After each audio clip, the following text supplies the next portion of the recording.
मकर संक्रांती संपूर्ण भारतात आणि नेपाळ किंवा श्रीलंकेच्या अनेक भागामध्ये देखील मकर संक्रांती ही विविध प्रकारे साजरी केली जाते.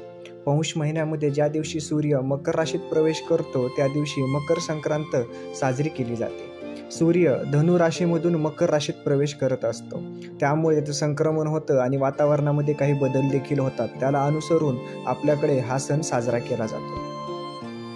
तामिळनाडूमध्ये याला पोंगल म्हणतात, तर कर्नाटक, केरळ, आंध्र प्रदेश, महाराष्ट्र इत्यादी राज्यात संक्रांत म्हणून साजरा केला जातो. बिहारमध्ये तिला संक्रांत असं देखील म्हटलं जातं, तर काही ठिकाणी उत्तरायण पण म्हणतात, कारण सूर्य हा उत्तर दिशेकडे सरकला जातो.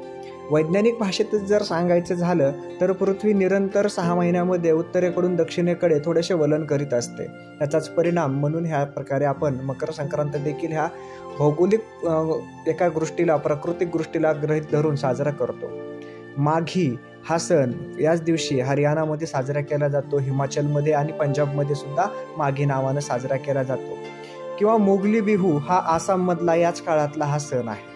खिचडी या नावाने देखील तो उत्तर प्रदेश व बिहारच्या काही भागामध्ये साजरा केला जातो.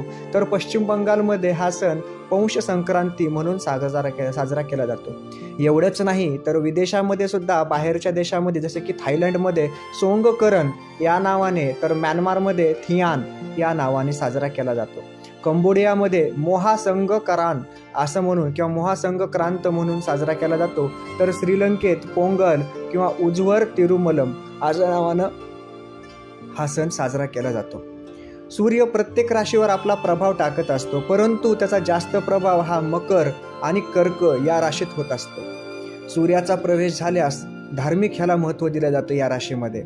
हा प्रवेश म्हणजे दर 6 महिन्यामध्ये येत असतो आणि त्या अनुषंगाने हे सण साजरे केले जातात.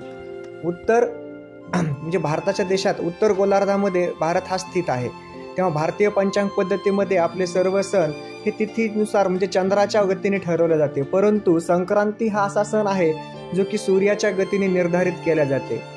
आणि मान्यता अशी आहे की या दिवशी सूर्यदेव आपला पुत्र शनिदेव यांना भेटण्यासाठी त्यांच्या घरी जातात, कारण मकर राशीचे स्वामी हे शनिदेव आहेत.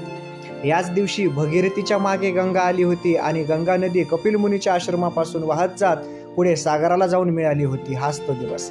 तिळगुळ घ्या आणि गोड गोड बोला असं आपण म्हणतो, म्हणजे आमच्याकडून झालेल्या भूतकाळातल्या चुका, आम्ही एखाद्याचं मन दुखावलं असेल किंवा कोणत्या कारणानं आमच्या वागण्यामुळे जर कोणी दुखावलं गेलं असेल तर त्याबद्दल एक तिळगुळ घ्या आणि गोड गोड बोला असं म्हणून आम्ही माफीसुद्धा मागत असतो. हा आमचा उदार अंतःकरण दाखवणारा हा आमचा मकर संक्रांतीचा सण. तिळाची शक्ती जी स्निग्धता आपल्याला देत असते, तर गुळाची मधुरता जी आपला रक्तशुद्धीपणा करते आणि हिमोग्लोबिन वाढवते. आपल्याला येणाऱ्या काळासाठी लढण्यासाठी आपलं शरीर मन सज्ज ठेवत असते. हीच ती शक्ती. कारण उन्हाळ्याची जी चाहूल लागते त्यासाठी आपलं शरीर तयार करणं हे देखील आपल्या सणाचं एक महत्त्व आहे. गोड बोलण्याचा सुद्धा हा सण म्हणून आपण साजरा करत असतो. एवढे छान प्रकारे सण आपल्याकडे दिलेले असतात. आपण काय करतोय, वरचेवर गोड बोलणं सोडून देतोय आणि प्रत्येकाच्या मनात राग, द्वेष, तिरस्कार, लोभ ह्या भावनांना जास्त स्थान देतोय. म्हणून भारतासारख्या देशात जिथे की बहुढंगी बहुआयामी वातावरण आहे, खाद्य संस्कृती आहे, लोकपरंपरा आहेत, अशा देशामध्ये डायबिटीस सारख्या देशाची ही आजाराची राजधानी व्हावी हा आपला देश ही आपल्यासाठी खरीच शोकांतिका आहे. तिळगुळ घ्या आणि गोड गोड बोला या माध्यमातून डायबिटीस कसा कमी होईल? डायबिटीस कमी होण्यासाठी गुळ खा असं नाही म्हणणार, परंतु जर तुम्ही गोड बोलत गेलात तर तुमचं शरीर, तुमचं मन, तुमचा आत्मा, तुमच्या भावना ह्या स्वच्छ राहतील. शरीर आणि मन स्वच्छ राहिलं तर तुमच्या शरीरामध्ये हार्मोनचं बॅलन्स व्यवस्थित राहील आणि जर हे हार्मोनचं बॅलन्स व्यवस्थित राहिलं तर त्यापासून होणारे आजारसुद्धा टाळता येतील आणि हार्मोनल बॅलन्स योग्य राहिलं तर तुमचा डायबिटीस देखील टळेल. त्यामुळे ज्यांना डायबिटीस आहे त्यांच्यासाठी फक्त तिळगुळ खा आणि गोड गोड बोला एवढंच सांगेल. आणि ज्यांना डायबिटीस नाही त्यांनी भरपूर तिळगुळ खा आणि त्यांनी पण गोड बोला, म्हणजे भविष्यात डायबिटीस होणार नाही.